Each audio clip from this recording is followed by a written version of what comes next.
आज भगवान त्र्यंबकेश्वर की चर्चा इधर नंदीश्वर जी कर रहे हैं, सनत कुमारों से, ब्रह्मा जी, नारद जी से, सूत जी, सौनकादि ऋषि से। एक बार जहां गौतम ऋषि तपस्या कर रहे थे, अहिल्या मैया थी, वहां पर अकाल पड़ा, पानी नहीं बरसा। गौतम ऋषि को समस्या होने लगी, कैसे स्नान किया जाए, कैसे भगवान की सेवा पूजा हो। महादेव से प्रार्थना किया, महादेव कोई उपाय करिए। महादेव ने वरुण जी को आदेश किया, जाकर के जल भर दो। एक दिव्य कुंड का निर्माण वरुण ने किया और गौतम ऋषि को अब जल मिलने लगा।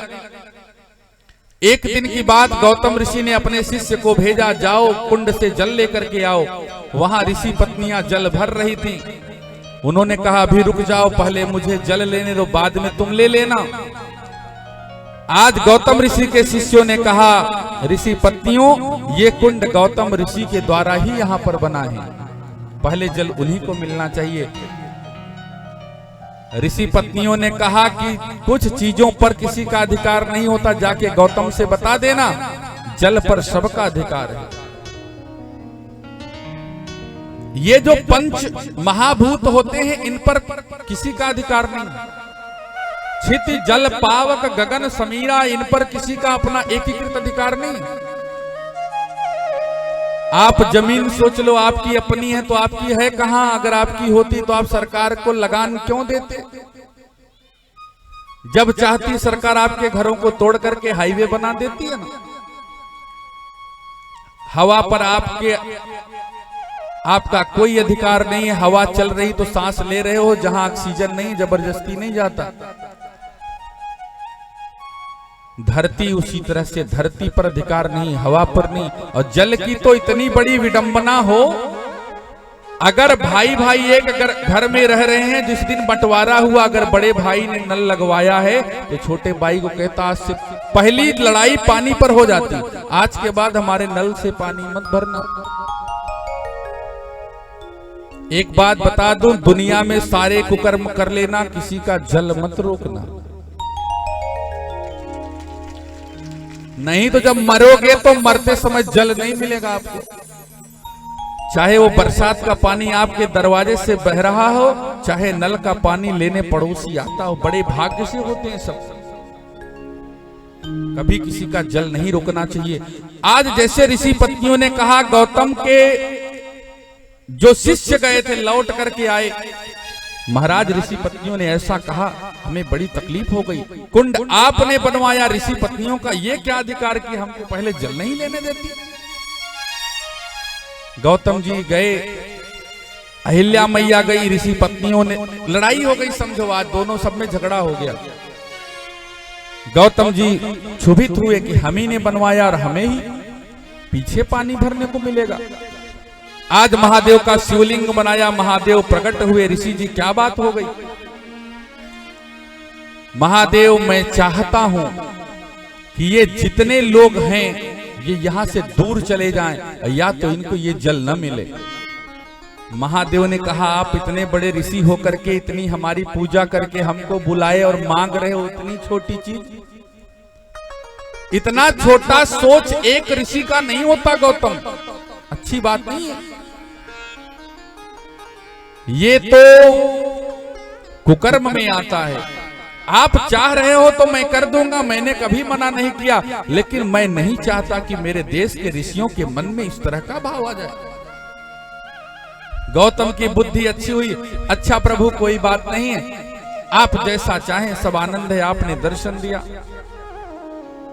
लेकिन अब जो ऋषि पत्नियां लड़के गई थी, अपने पति से चढ़ा बढ़ा करके 4 बात बता देती हैं। आज हम लोगों के घरों में छोटी छोटी बात पर बच्चे लड़े तो माताएं, जब पतिदेव घर आए, पहले ऑफिस से आकर के अपना सूट उतारे तो माताएं पानी की जगह बात उड़ेल देती हैं पूरा, और 4-5 बात चढ़ा के बताती हैं ताकि लाठी चल जाए। ऐसा कभी न करें, कभी प्रयास ये करें, क्या बात है,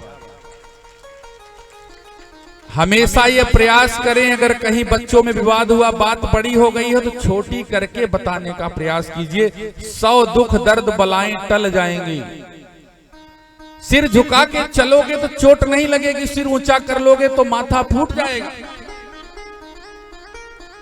थोड़ा सहने का, बातों को रोकने का, पचाने का प्रयास करना चाहिए। ऋषि पत्नियों ने आज जैसे चढ़ा बढ़ा के बताई, सभी ऋषि उतावले हो गए, गौतम के साथ ऐसा काम करेंगे पूरा जीवन भुगतेगा। गणेश जी से प्रार्थना किया, गणेश जी आप आओ ना, आप आकर के हम सबको। गणेश जी ने कहा मैं अमंगल नहीं करता। ऋषियों ने पुनः अपनी तपस्या से माया का एक गाय बनाया और गौतम के आश्रम में छोड़ दिया। गौतम ने जो फल फूल लगाया था वो गाय चरने लगी। गौतम ऋषि ने सोचा गाय को मार तो नहीं सकते, छड़ी लेकर के इसे छू के हटा दें, और जैसे छड़ी से स्पर्श किया वो गाय मर गई।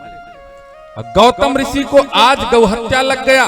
सारे ऋषियों ने कहा ये गौ को मारने वाला ऋषि, ये ऋषि नहीं हो सकता है। सबने गौतम को और मां अहिल्या को मार करके भगा दिया।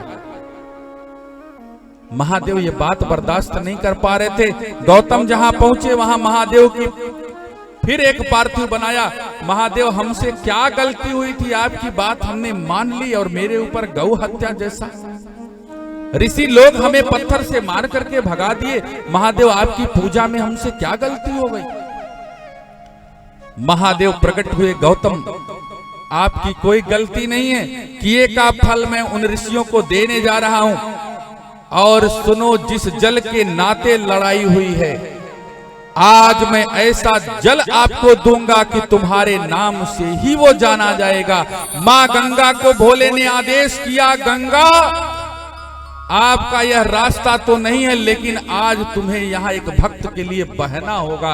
माई गंगा ने अपनी एक धार वहां बहा दी। आज हम सभी लोग उस नदी को गौतमी नदी के नाम से जानते हैं। गौतम ऋषि ने कहा, प्रभु ऋषियों का जाने दीजिए, उनकी बुद्धि खराब थी, अगर कुछ अच्छा कर सकते हो तो उनकी बुद्धि अच्छी कर दो। आप यहाँ निरंतर निवास करो ताकि कलयुग के लोगों को आपके दर्शन का लाभ मिले। ऐसा दिमाग रखो, भगवान से ये मत मांगो कि आपका पड़ोसी मर जाए, भगवान से ये मांगो, भगवान मेरे पड़ोसी की बुद्धि अच्छी कर दो। भगवान तो सब कर सकता है ना। मारने से, तलवार उठाने से अच्छा है बुद्धि ही, सॉफ्टवेयर ही बदल दो। कोई झंझट, कोई झमेला नहीं।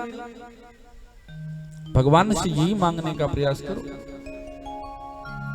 आज गौतमी नदी के तट पर भगवान को गौतम ऋषि ने बसा लिया। प्रभु यहीं रहिए, जिनको हम सभी भगवान त्र्यंबकेश्वर के नाम से जानते हैं। बोलिए त्र्यंबकेश्वर भगवान की जय हो। हर